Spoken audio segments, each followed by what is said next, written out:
ओम शांति। बाबा good morning. आज बाबा के 6 अप्रैल 2021 के महावाक्य हैं। बाबा ने सार में कहा, मीठे बच्चे, अब वापस घर जाना है, इसलिए देह भान को भूल अपने को अशरीरी आत्मा समझो, सबसे ममत्व मिटा दो। बाबा ने प्रश्न पूछा, संगम युग पर तुम बच्चे बाप से कौन सा अकल सीखते हो? तो बाबा ने उत्तर में कहा, तमो प्रधान से सतो प्रधान कैसे बने, अपनी ऊंची तकदीर कैसे बनाएं, ये अकल अभी तुम ही सीखते हो। जो जितना योग युक्त और ज्ञान युक्त बने हैं उनकी उतनी उन्नति होती रहती है। उन्नति करने वाले बच्चे कभी भी छिप नहीं सकते। बाप हर एक बच्चे की एक्ट से समझते हैं कि कौन सा बच्चा अपनी ऊंची तकदीर बना रहा है। गीत हमने सुना, मरना तेरी गली में, जीना तेरी गली में। ओम शांति। सभी बच्चों ने यह गीत सुना। बच्चे कहने से सर्व सेंटर्स के बच्चे जान जाते हैं कि बाबा हम ब्राह्मणों के लिए कहते हैं कि बच्चे ये गीत सुना जीते जी गले का हार बनने के लिए, अर्थात मूल वतन में जाए बाबा के घर रहने के लिए। वो शिव बाबा का घर है ना, जिसमें सब शालीग्राम रहते हैं।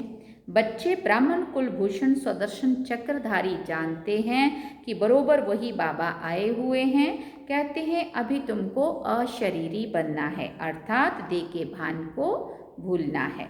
ये पुरानी दुनिया तो मिट जाएगी, इस शरीर को तो छोड़ना है, अर्थात सबको छोड़ना है, क्योंकि ये दुनिया ही खत्म होनी है। अब तो चलना है वापस घर। सभी बच्चों को अब खुशी होती है, क्योंकि आधा कल्प घर जाने के लिए बहुत धक्के खाए हैं, परंतु रास्ता नहीं मिला। और ही भक्ति मार्ग का दिखावा देखकर बहुत मनुष्य फंस पड़े हैं।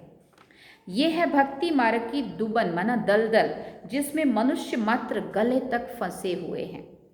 अब बच्चे कहते हैं, बाबा हम पुरानी दुनिया पुराने शरीर को भूलते हैं। बाबा अब आपके साथ अशरीरी बनकर घर चलेंगे। सबकी बुद्धि में है परमपिता परमात्मा परम धाम से आए हैं हमको ले जाने के लिए। सिर्फ कहते हैं तुम पवित्र बन हमको याद करो, जीते जी मरना है। तुम जानते हो वहाँ घर में आत्माएं रहती हैं, सो भी आत्मा तो बिंदी है। निराकारी दुनिया में सब आत्माएं चली जाएंगी।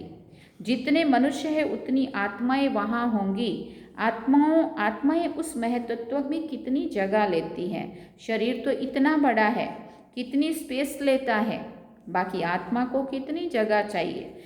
हम आत्माएं कितनी छोटी जगह लेंगी, परंतु हम आत्माएं कितनी छोटी जगह लेंगी, बहुत थोड़ी, क्योंकि कितना बड़ा शरीर और आत्मा कितना छोटा बिंदु, इसलिए आत्माएं बहुत थोड़ी जगह लेंगी। बच्चों को ये सब बातें बाप द्वारा सुनने का सौभाग्य मिलता है। बाप ही बतलाते हैं कि तुम बिना शरीर के आए थे, फिर शरीर धारण कर पाठ बचाया, अब फिर जीते जी मरना है, सबको भूलना है। बाप आकर मरना सिखाते हैं। कहते हैं अपने बाप को अपने घर को याद करो, खूब पुरुषार्थ करो। योग में रहने से पाप नाश होंगे, फिर आत्मा तमो प्रधान से सतो प्रधान बन जाएगी। इसलिए बाप राय देते हैं, कल पहले भी कहा था कि देह के सब संबंध छोड़ मामेकम याद करो। सबका एक बाप तो वो है ना। तुम प्रजापिता ब्रह्मा के मुख वंशावली बच्चे हो, तो जो ज्ञान पाते रहते हो। शिव बाबा के बच्चे तो हो ही, हाँ, ये तो सबको निश्चय है हम भगवान के बच्चे हैं। परंतु उनके नाम रूप देश काल को भूलने के कारण भगवान से किसी का भी इतना लव नहीं रहता है। क्यों नहीं रहता? क्योंकि उसका नाम रूप देश काल सब भूल गए हैं। इसलिए बाबा कहते किसी को भी दोष नहीं देते, ये भी ड्रामा में नोंद है। बाप समझाते कि तुम कितनी छोटी आत्मा बिंदी हो, उसमें 84 जन्मों का पार्ट नोंदा हुआ है। कितना वंडर है ना। आत्मा कैसे शरीर लेकर पाठ बजाती है, अभी तुमको बेहद का पाठ का पता पड़ा है। ये ज्ञान और कोई को नहीं है। तुम भी देह अभिमानी थे, अभी कितना पलटा खाया है। वो भी हर एक की तकदीर पर है। कल पहले वाली तकदीर का अब साक्षात्कार हो रहा है। दुनिया में कितने ढेर मनुष्य हैं, हर एक की अपनी तकदीर है। जैसा जैसा जिसने कर्म किया है उस अनुसार दुखी सुखी साहूकार गरीब बनते हैं। बनती आत्मा है लेकिन अपने कर्मों के आधार पर। आत्मा कैसे सुख में आती है फिर कैसे दुख में आती है ये भी बाप बैठ समझाते हैं। तमो प्रधान से सतो प्रधान बनने का अकल बाप ही सिखाते हैं। कल पहले मौफिक, जितना जिसने अकल पाया है उतना ही अब पा रहे हैं। पिछाड़ी तक हर एक की तकदीर को समझ जाएंगे, फिर कहेंगे कल्प कल्प ऐसे ही हर एक की तकदीर बनती रहेगी। जो अच्छा योग युक्त ज्ञान युक्त होगा वो सर्विस भी करता रहेगा, पढ़ाई में सदैव उन्नति होती रहेगी। कोई बच्चे जल्दी उन्नति को पा लेते हैं, कोई बहुत माथा खपा देते हैं। यहाँ भी ऐसे है। कल पहले मौफिक जो जो उन्नति करते हैं वो छिपे रह नहीं सकते हैं। बाप तो जानते हैं ना सबका कनेक्शन शिव बाबा से है। ये भी बच्चों की एक्ट देखते समझ जाते हैं।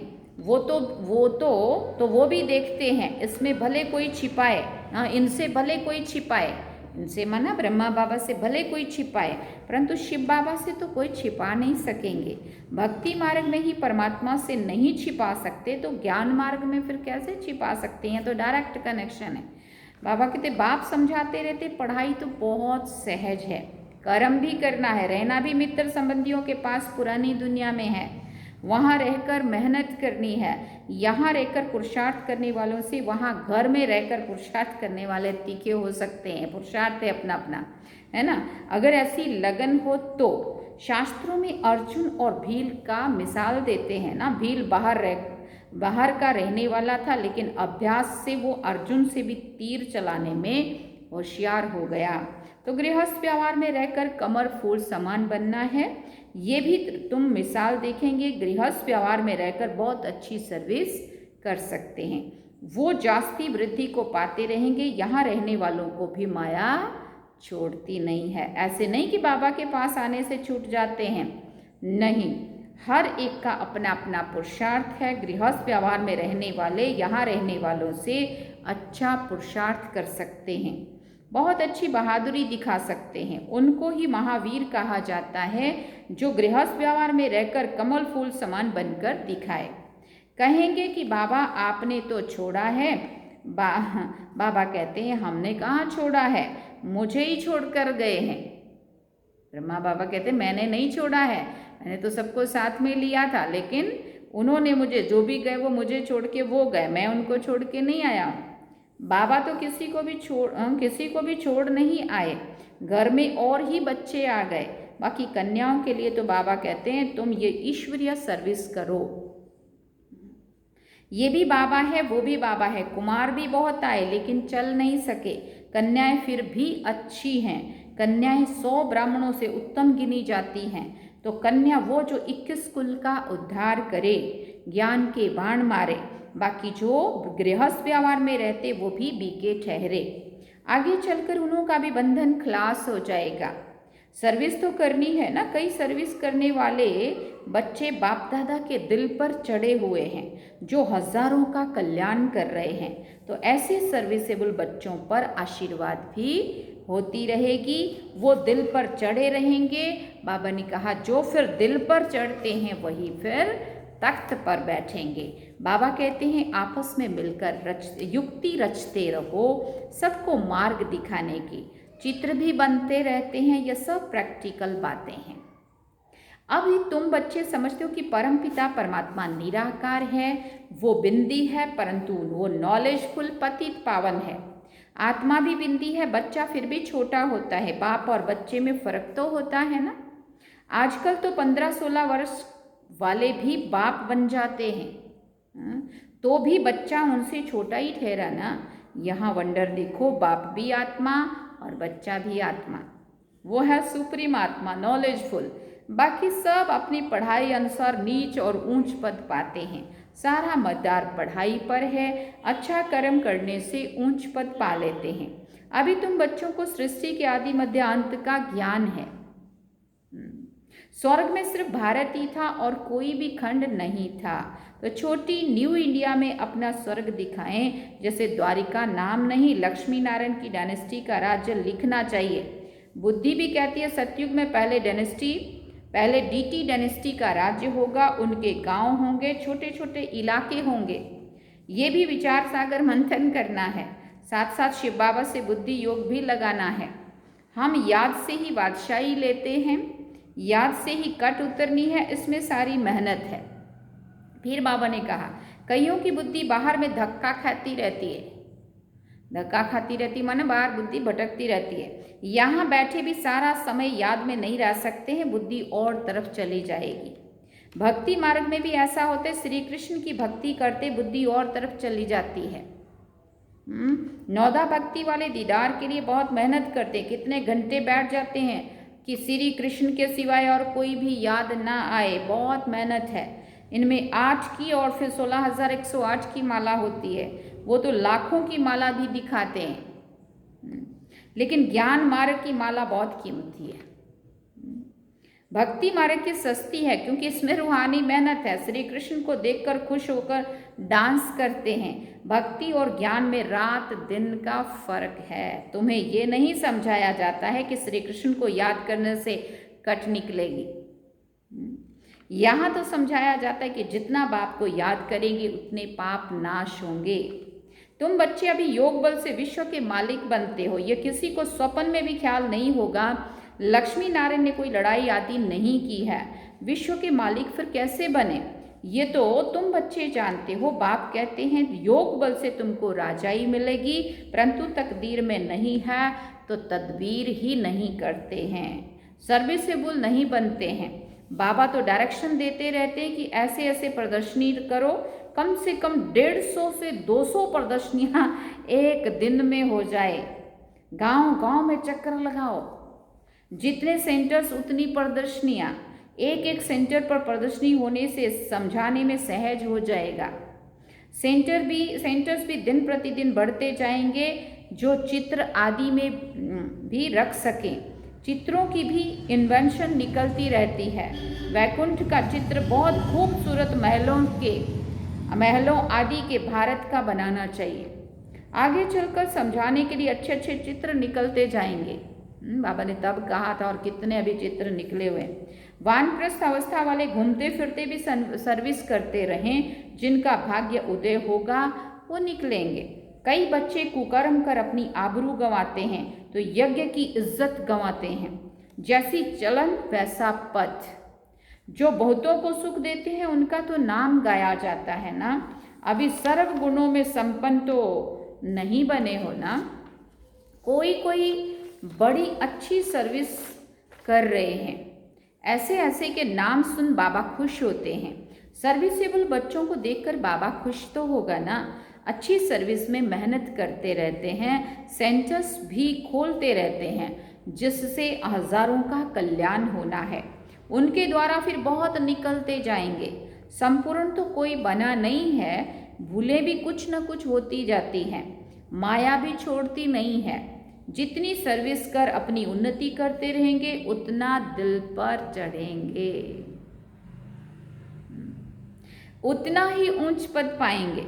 फिर कल्प ऐसा ही पद पाएंगे। शिव बाबा से तो कोई छिपा नहीं रह सकता। अंदर में हर एक को अपने कर्मों का साक्षात्कार तो होता है, हर एक को पता है अपने हमारे अंदर के कर्म क्या है। फिर क्या कर सकेंगे, जार रोना पड़ेगा। इसलिए बाबा समझाते रहते हैं कि ऐसा कोई भी कर्म नहीं करो जो अंत में सजा के भागी बनो, पश्चाताप करना पड़े।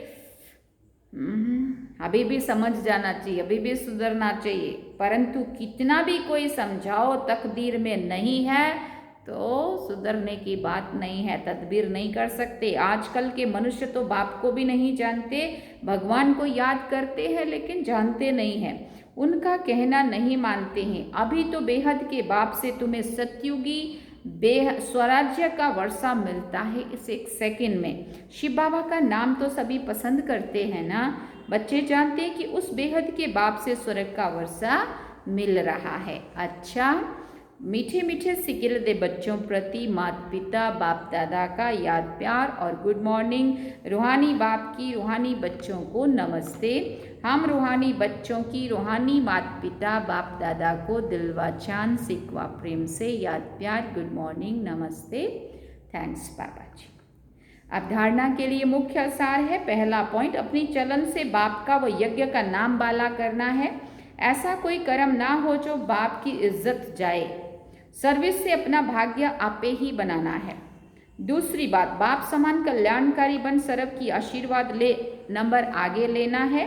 गृहस्थ व्यवहार में रह कमल फूल समान रहने की अच्छी बहादुरी दिखानी है। बाबा ने वरदान में कहा, सहयोग द्वारा स्वयं को सहज योगी बनाने वाले निरंतर योगी भव। संगम युग पर बाप का सहयोगी बन जाना, यही सहज योगी बनने की विधि है। जिनका हर संकल्प शब्द और कर्म बाप की व अपने राज्य की स्थापना के कर्तव्य में सहयोगी रहने का है, उसको ज्ञानी योगी तु आत्मा निरंतर सच्चा सेवाधारी कहा जाता है। मन से नहीं तो तन से, तन से नहीं तो धन से, धन से नहीं तो जिसमें भी सहयोगी बन सकते हो उसमें सहयोगी बनो, तो ये भी योग है। जब हो ही बाप के, तो बाप और आप तीसरा कोई ना हो, इससे निरंतर योगी बन जाएंगे। स्लोगन में बाबा ने कहा, संगम पर सहन करना अर्थात मरना ही स्वर्ग का राज्य लेना है। संगम पर सहन करना अर्थात मरना ही स्वर्ग का राज्य लेना है। अच्छा, ओम शांति। ये थे बाबा के आज के महावाक्य जो हम सब ने सुने। बाबा ने सार में कहा, मीठे बच्चे, अब वापस घर जाना है, इसलिए देह भान को भूल अपने को अशरीरी आत्मा समझो, सबसे ममत्व मिटा दो। उसके लिए हमने गीत क्या सुना, मरना तेरी गली में, जीना तेरी गली में। अब हम सुनते हैं वही गीत, फिर से बाबा को याद करेंगे। ओम शांति।